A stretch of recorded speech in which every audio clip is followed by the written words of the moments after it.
ሰላም ሰላም ጤና ይስጥልኝ ውድና የተከበራችሁ በመላው ዓለም ላይ የምትገኙ ውድ እዚህ ቪዲዮ ተከታታዮች ባላችሁበት ሰላም ጤና ፍቅር ደስታ ስኬት መትረፍረፍ በሙሉ የተመኘሁላችሁ አልማዝ ነኝ ከዚሁ ከቻይና ቲያንጂን ማለት ነው። ካምፓኒያችን የተመሰረተበት ልዩ ድንቅ ቦታ ላይ እገኛለሁ። ለሶስት ቀን እንግዲህ ጎብኝተን አልጨረስነውም። ገና 3 ቀን ይቀረናል። በጣም ደስ በሚል ሁኔታ ካምፓኒያችን እንግዲህ እንደምናውቀው በብዙ ዘርፎች ላይ ነው ካምፓኒው እየሰራ የሚገኝ ማለት ነው። ታዲያ ይህ ካምፓኒ ብዙ ዘርፎች ላይ ሆቴል ላይ ቱሪዝም ላይ ይሰራል። ዩኒቨርሲቲዎችም አለው። እንግዲህ ሐኪም ቤቶች አሉት። በጣም በርካታ ነገሮች አሉት። ጤና ላይ ይሰራል። ሀብት ላይ ይሰራል። በጣም በበርካታ ዘርፎች ላይ ስለሚሰራ ካምፓኒው ጎብኝተነው እንኳን አልጨረስነውም ማለት ነው። አሁን ደግሞ ከቲያንጂን ልንወጣ ነው። አሁን እንደምትመለከቱት እዚህ ጋር ባስ አለ።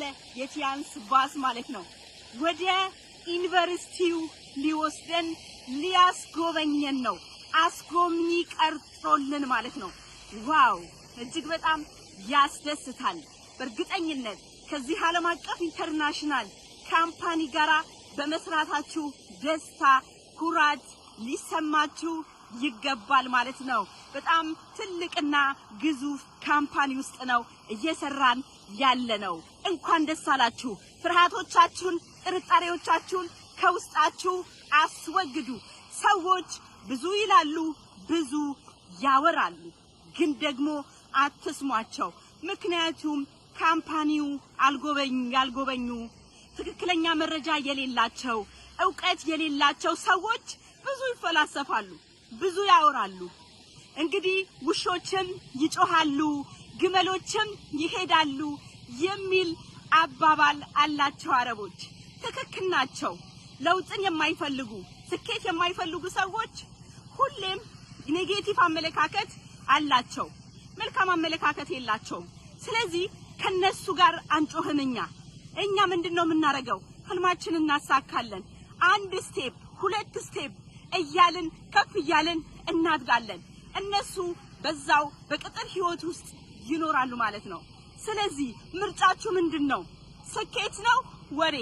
ስኬት ነው መፈላሰፍ? ስኬት ነው ድህነት? የምርጫ ጉዳይ ናት ስኬት ማለት ነው።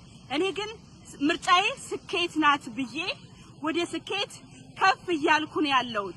በዚህ ካምፓኒ የ4 ጊዜ መኪና ተሸላሚ ነኝ። ከ4 ጊዜ በላይ የጉዞ ፕሮሞሽን አቺቨር ነኝ። ዛሬ ቻይና ኢንዱስትሪያችን ፓርክ የቻይና ካምፓኒያችን የተመሰረተበት ቦታ ዛሬ ብቻ አይደለም የመጣሁት። ደጋግሜ እመጣለሁ። አልጠግበውም። የእውነቴን ነው የምላችሁ። ፍላጎቴ ይጨምራል፣ ህልሜ ይጨምራል። በጣም ደስተኛ ነኝ ማለት ነው። ስለዚህ ለምን